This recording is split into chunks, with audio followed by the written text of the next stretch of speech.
Deglur times live, तुमच्या विश्वासाचा आवाज। नमस्कार, मी कमलेश बाबासाहेब भारती, विभागीय वाहतूक अधिकारी, राज्य परिवहन नांदेड विभाग।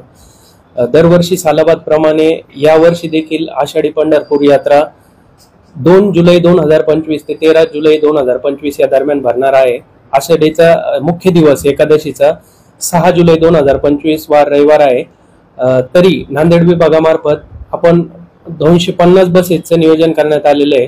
त्यामध्ये आगारनिहाय जर बघितलं तर नांदेड आगाराच्या 50 बसेस, भोकर आगाराच्या 26 बसेस, किनवट आगाराच्या 16, मुखेड आगाराच्या 36, देगलूर आगार 31, कंधार आगार 36, हातगाव आगार 21, बिलोली आगार 26, माहूर आगार 8 अशा पूर्ण विभागामार्फत आपण 250 बसेसचं नियोजन केलेलं आहे।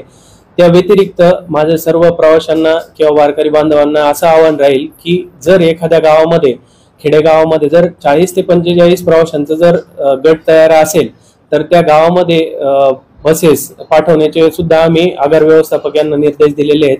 तर त्या प्रवाशांना गावातनं पंढरपूरसाठी जाणं आणि परत येण्यासाठी बसेसची आम्ही उपलब्धता करून देणार आहोत।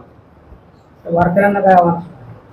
वारकऱ्यांसाठी आव्हान आहे की एसटी महामंडळामार्फत ज्या काही दिल्या जाणाऱ्या ज्या काही सर्व सुविधा आहेत आणि ज्या काही सवलती आहेत, उदाहरणार्थ महिला सन्मान योजना असेल, अमृत ज्येष्ठ नागरिक असतील, ज्येष्ठ नागरिक असेल तर यांना त्या सवलत भाड्यामध्ये जी काही सूट दिलेली आहे त्या सर्व योजना या बसेस करता लागू असणार आहेत। त्यामुळे सगळ्या वारकऱ्यांनी याचा लाभ घ्यावा